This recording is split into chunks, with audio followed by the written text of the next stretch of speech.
This is the Supply Chain Outlook podcast. Welcome. Join us. This is our first episode, our launch episode of this brand new podcast. If we've not met before, I'm Neil Perry, Content Director here at Supply Chain Outlook. Now, we are starting absolutely huge for our first episode. Is huge a big enough word? I don't think it is. Whatever's bigger than huge, that's what this first episode actually is. We are at Amazon Business Exchange here at the QE2 Centre at the heart of London's Westminster, where we are joined by Céline Vuillequez from Amazon Business. And we're talking all sorts over the next half an hour or so. For as long as we can keep hold of her before she is whisked away somewhere else, we're looking at the future of agentic procurement and supply chain solutions. We're looking at resilience, and we are also looking at some of their new products and announcements from the event over here today. So let's face it, if Amazon Business are talking about it, whether you're a customer of theirs or not, there's a very high chance you do need to know about it. So here's a taste of what's coming up. Supply chain resilience means three things. It's visibility, agility, and diversification of your supplier base. It's no longer a procurement team discussion. It's a board meeting topic, insights that take actions on your behalf with your validation. That's the future. That's where we're going. Well, Céline, thank you so much for joining us. I appreciate how tight your time is at these kind of events. Crossing from one side of the room to the other takes 2 to 3 working days. So thank you so much for joining us here today. Thank you for having me. You're very, very welcome. Well, let's kick off, really. And the obvious place for me to start is to talk about the new products, any announcements from the event. So that's exactly what I'm not going to do. So let's start somewhere else. Because let's be honest, whatever Amazon Business does, you know, the world, the industry, if you announce something, they're listening, they're watching. Do you feel some pressure when that happens? I wouldn't say pressure. I would say responsibility. Amazon Business serves now more than 8 million customers across 11 countries, including 97 of the Fortune 100. That's a privilege. And it keeps us really focused into what matters most, our customers. And, you know, what sets us apart is really this unique combination of global scale, innovation, and customer obsession. So yes, industry is watching us, and we are obsessed about serving our customers the best to our ability. Now, that is a beautiful way to translate and reframe pressure. I like that. But for anyone who has been living under a rock and hasn't been keeping up to date with the announcements here in London over the course of this event, what are the key things people need to know? So first, Amazon Business Exchange is really the places where senior leaders and Amazon Business customers meet to have deep conversation about what matters to them. And the first announcement that we've made at ABX this year is about Amazon Quick. It is an agentic AI assistant that, you know, people in their job already are familiar with, like Outlook or Slack. And it will really, you know, operate tasks on your behalf with your validation, of course. But it can, for example, you know, really build deliverables. It can create dashboards. It could schedule a meeting for you. So that's almost like having your own personal assistant. And it really helps you save time and focus, you know, your organization to really best serve their customers as well.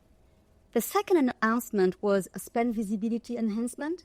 So our teams have redesigned the interfaces. We have increased the history of the data from 12 to 24 now months of data. And also there is more features to best leverage those insights. And the last one of those announcements was spend anomaly monitoring, which is very important because it really helps organizations to track and gain great visibility on, you know, how those spends are happening across the organizations with better control. And I would say that I had a play around with Amazon Quick and some of the different features there. And I cover more announcements about different tools and solutions and things than is probably healthy. And this one definitely passed the "that's really clever" test. It's a very scientific test I have, but it seems the ideas behind it and the interconnectivity between the different areas, it seems wonderful. It seems like a really clever idea. Yeah, and it also really helps bridge this gap between an ambition and capacity. I think that's what is really amazing about Amazon Quick. Now, one word you have used on multiple occasions so far is customers. You keep on coming back to the customers, which is never a bad thing. So what are you hearing from the customers? You are talking to them all the time, and never more so than at an event like this. What are you hearing from them about things like spend visibility? What's the feedback you're getting? What are you hearing from the coalface? Well, really, our customers, really want to empower their teams to make faster decisions that scales, but they also need to get the control and the transparency. And so they're trying to strike this balance. And this is what Amazon Business is really striving to offer them. For example, NHCL, NHS Trust, as really by adopting Amazon Business, has been really able to transform the way they were managing tail spend, to be able to give that agility to their teams while making sure they understand, where the money is going, making sure that the savings are captured in the best way so they can reinvest all that to best serve their customers. That's one way of doing it. Did you really like getting that kind of feedback, though, from customers at an event like this? Because I know from my perspective as an event host, I find out the most interesting things in line for the coffee. Someone will tap me on the shoulder and say, "Why didn't you ask this?" or that kind of thing. Absolutely. Is that valuable? That's the whole reason of having this event today. It's really that our teams can really, get direct feedback from customers. And, we're not building solutions for customers. We're building solutions with them thanks to those events. Yeah, that's a key difference, isn't it? Well, let's look at the people who are getting all of this, getting it right. I suppose that's the only way I could phrase it, who are getting the most from tools like Amazon Quick, who will get the most from Amazon Quick. What kind of organisations are really embracing it and actually seeing the results back that you're intending to see? I think it all starts with really embracing AI right here, right now, very pragmatically, as opposed to, futuristic way or complex. And so it's really embedding those tools into your team's daily task. I think this is really this fact of, hey, let's start now. Let's embark into this journey. The tools are here. And so I think the organization that making the fastest progress are the one who iterate fast on this. I think this is the most important. It's just adoption, iteration, and that's why we're discussing with our customers, constantly bringing those new features, really powered by our technology and AI and machine learning to help them progress on that journey. Is part of it experimentation, though? Because when there are so many options and so much potential, you're reeling off all the different things tools like this can do. Does there need to be that spirit of experimentation to get the best out of these tools? Absolutely. There needs to be the spirit of experimentation and accepting, that you're going to be almost constantly disrupted given the pace at which it's accelerating. But every step is getting you in the right direction again. And so it shouldn't be daunting. It should be exciting. And this is what we see with our customers. Again, it has to be pragmatic. It has to be, completely into what your teams are doing. Because the change management is hard, but really making it part of the, existing workflows really help to drive that change. Now, one of the great privileges of being a podcast host is you're allowed to put people on the spot, which is exactly what I'm going to do now. And this is a really, really cliche question. So I apologise for that. But that's okay. Oh, thank you very much. What does good supply chain resilience look like in 2026? Because there has been so much happening over the last 6-12 months. What good looked like 3 years ago is completely out the window now. What does good supply chain resilience look like for you in 2026 and everything that's been going on? I think supply chain resilience means three things. It's visibility, agility, and diversification of your supplier base. And so that's what at Amazon we're striving to really offer to our customers. thanks to, we have more than millions of suppliers around the world. Most of them are actually small and medium-sized businesses as well. And so it gets really options when the customers most need it. And you're right. I mean, most of the senior procurement leaders right now believe that supply chain resilience is one of the top priority in the next 1 or 2 years. It's no longer, a procurement team discussion. It's a board meeting topic. So you're absolutely right. Now you have to remind me of those three things. There was three. There was agility, visibility, and diversification of your supplier bases. The trick with the diversification, most of the times it means complexity. And that's why we don't want to have at Amazon. We want it very simple, very seamless experience. So, for example, that's why we have created Invoice by Amazon.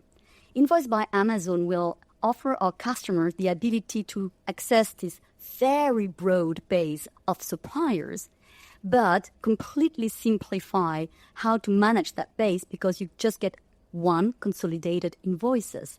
So it is really this diversification that will help you absorb any disruption and keeps your supply chain going, but making sure you don't add complexity. Again, this trade-off with the capabilities, but no complexity. So, visibility, agility, and diversification. I think we need to put those words on a range of mugs or T-shirts or something. We can. And I'm sure there's a very helpful website that will sell them for us as well. Anyway, let's move on, because you were talking there about the trade-off. And I know from the conversations I have with various supply chain and procurement leaders at the moment, there's this huge focus on being cost-effective. There has to be with the wider economic climate. But how do you balance that with ESG considerations and keeping that a priority? I know this is a question that we could fill an entire podcast series with, let alone one question during one conversation. For you, how do you get that balance? It's a good one. First, sustainable procurement is good for the planet and good for the business. Even more, now we have a lot of regulations, specifically in Europe, with CSRD and other of those regulations. So it's not even an option. But also, we do see our customers really adopting those very sustainable purchasing behaviors. And we enable that at Amazon Business with things like Climate Pledge friendly certifications, EcoVadis rated supplier bases, and we also have others, well recognized environmental credentials, so that it allows our customers to really make smart purchase buying in line with their values. We also enable, reporting that into, their in very seamlessly so that they can really report for their sustainable commitments. So it's not a trade-off. It's not an either or. It's an and. And the only thing is to really give those features in a very easy way. Another feature we offer is guided buying capabilities. So guided buying will basically enable an organization to set their policies and then surface that to their end users so that they could make their purchases compliant with those policies. And there are many other ways that we're aiming to surface those great products with those great ratings.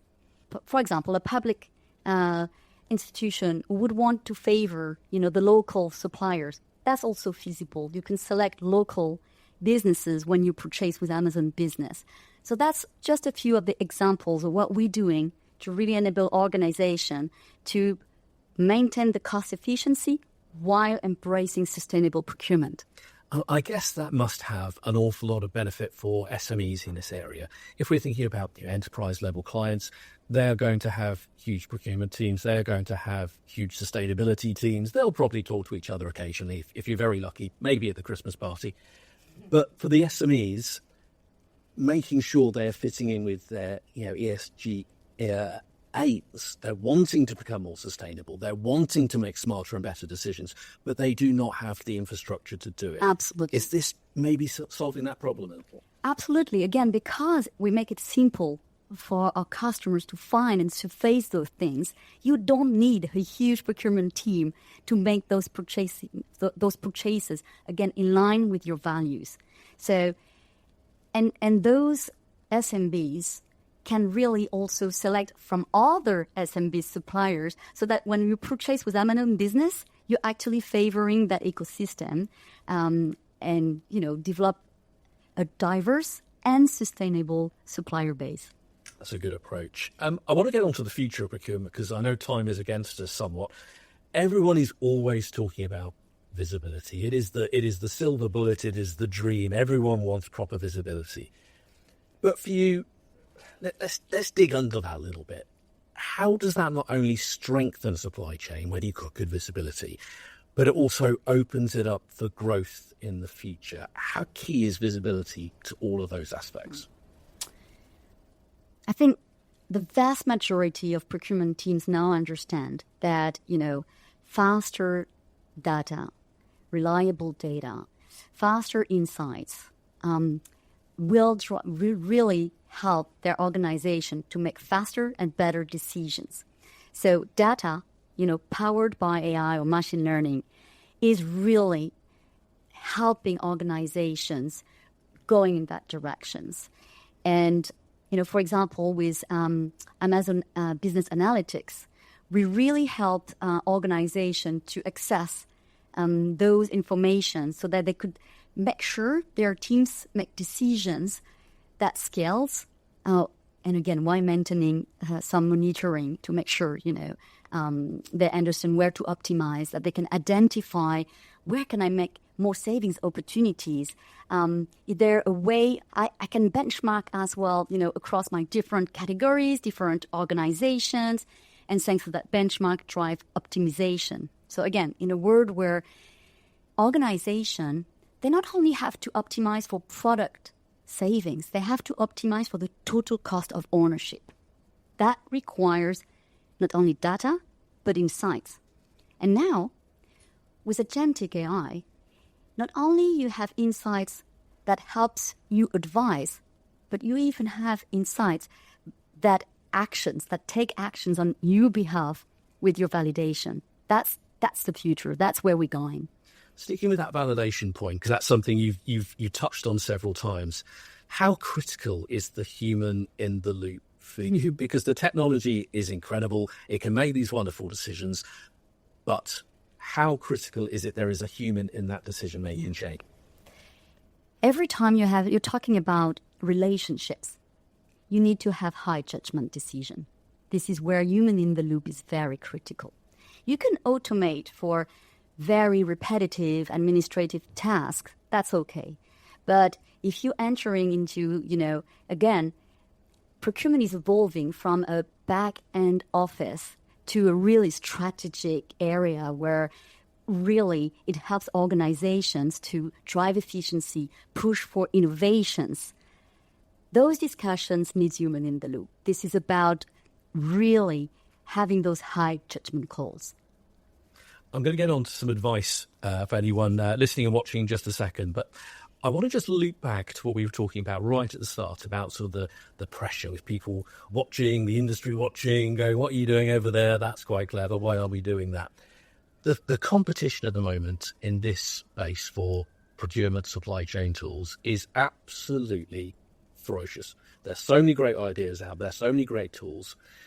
Why is it so important for you that this tool stands out, that is accepted by people, that excites people? Because I can see that it excites you. Yeah, because those tools, again, it's about being pragmatic. It's about making it easy for your team to adopt those tools. Because it's true. Our teams all our teams are faced with very rapid changes and an acceleration of that changes. And so it's even more important that those tools are made really easy for our customer. And I think this is where Amazon Business is really unique. It is this customer obsession of making a seamless experience with all the solutions we are bringing to our customers. It is about innovation, but in a way that is so easy that customers will not have to think about it because it's completely into their daily work environment. That's why, again, Amazon Quick is really connected with all those tools. It knows from your context of the organization, is aware of where you are in your organization. And so that knowledge, really remove some of all that frictions that you can have with tool that you needed to feed with a ton of information. Now it's gone. Now you plug it, you use it, really easy to use.